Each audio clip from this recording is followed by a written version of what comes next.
जय माता दी दोस्तों, स्वागत है आपका हमारे YouTube चैनल पर।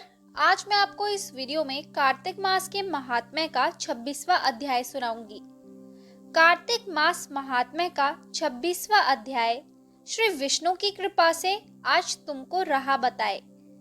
तो आइए करते हैं अध्याय को प्रारंभ। नारद जी बोले, इस प्रकार विष्णु पार्षदों के वचन सुनकर धर्मदत्त ने कहा, प्राय सभी मनुष्य भक्तों का कष्ट दूर करने वाले श्री विष्णु की यज्ञ, दान, व्रत, तीर्थ सेवन तथा तपस्याओं के द्वारा विधि पूर्वक आराधना करते हैं। उन समस्त साधनों में कौन सा ऐसा साधन है जो भगवान विष्णु की प्रसन्नता को बढ़ाने वाला तथा उनके सामीप्य की प्राप्ति कराने वाला है। दोनों पार्षद अपने पूर्व जन्म की कथा कहने लगे। हे द्विज श्रेष्ठ, आपका प्रश्न बड़ा श्रेष्ठ है। आज हम आपको भगवान विष्णु को शीघ्र प्रसन्न करने का उपाय बताते हैं। हम इतिहास सहित प्राचीन वृतांत सुनाते हैं, सावधानी पूर्वक सुनो। ब्राह्मण पहले कांचीपुरी में चोल नामक एक चक्रवर्ती राजा हो गए। उन्हीं के नाम पर उनके अधीन रहने वाले सभी देश चोल नाम से विख्यात हुए। राजा चोल जब इस भूमंडल का शासन करते थे, उस समय उनके राज्य में कोई भी मनुष्य दरिद्र, दुखी, पाप में मन लगाने वाला अथवा रोगी नहीं था। एक समय की बात है, राजा चोल अनंत शयन नामक तीर्थ में गए, जहां जगदीश्वर भगवान विष्णु ने योग निद्रा का आश्रय लेकर शयन किया था। वहां भगवान विष्णु के दिव्य विग्रह की राजा ने विधि पूर्वक पूजा की। दिव्य मणि, मुक्ताफल तथा स्वर्ण के बने हुए सुंदर पुष्पों से पूजन करके साष्टांग प्रणाम किया।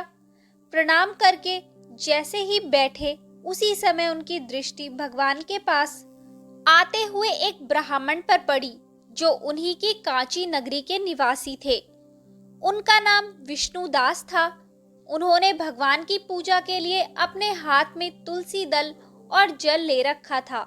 निकट आने पर उन ब्राह्मण ने विष्णु सूक्त का पाठ करते हुए देवादिदेव भगवान को स्नान कराया और तुलसी की मंजरी तथा पत्तों से उनकी विधिवत पूजा की।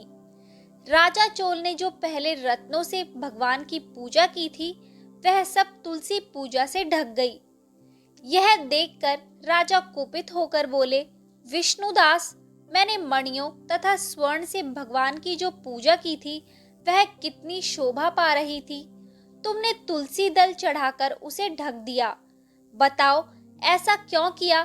मुझे तो ऐसा जान पड़ता है कि तुम दरिद्र और गंवार हो, भगवान विष्णु की भक्ति को बिल्कुल नहीं जानते।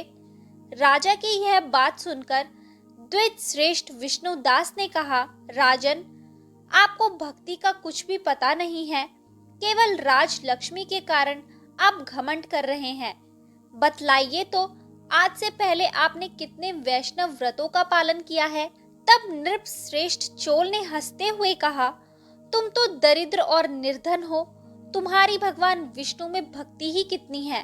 तुमने भगवान विष्णु को संतुष्ट करने वाला कोई भी यज्ञ और दान आदि नहीं किया और न पहले कभी कोई देव मंदिर ही बनवाया है। इतने पर भी तुम्हें अपनी भक्ति का इतना गर्व है। अच्छा, तो ये सभी ब्राह्मण मेरी बात सुन ले। भगवान विष्णु के दर्शन पहले मैं करता हूँ या यह ब्राह्मण? इस बात को आप सब लोग देखें, फिर हम दोनों में से किसकी भक्ति कैसी है, यह सब लोग स्वतः ही जान लेंगे। ऐसा कहकर राजा अपने राजभवन को चले गए। वहां उन्होंने महर्षि मुद्गल को आचार्य बनाकर वैष्णव यज्ञ प्रारंभ किया। उधर सदैव भगवान विष्णु को प्रसन्न करने वाले शास्त्रोक्त नियमों में तत्पर विष्णुदास भी व्रत का पालन करते हुए वहीं भगवान विष्णु के मंदिर में टिक गए। उन्होंने माघ और कार्तिक के उत्तम व्रत का अनुष्ठान, तुलसी वन की रक्षा, एकादशी को द्वादशाक्षर मंत्र का जाप, नृत्य, गीत आदि मंगलमय आयोजनों के साथ प्रतिदिन षोडोपचार से भगवान विष्णु की पूजा आदि नियमों का आचरण किया। वे प्रतिदिन चलते फिरते और सोते हर समय भगवान विष्णु का स्मरण करते थे। उनकी दृष्टि सर्वत्र सम हो गई थी। वे सब प्राणियों के भीतर एकमात्र भगवान विष्णु को ही स्थित देखते थे। इस प्रकार राजा चोल और विष्णुदास दोनों ही भगवान लक्ष्मीपति की आराधना में संलग्न थे।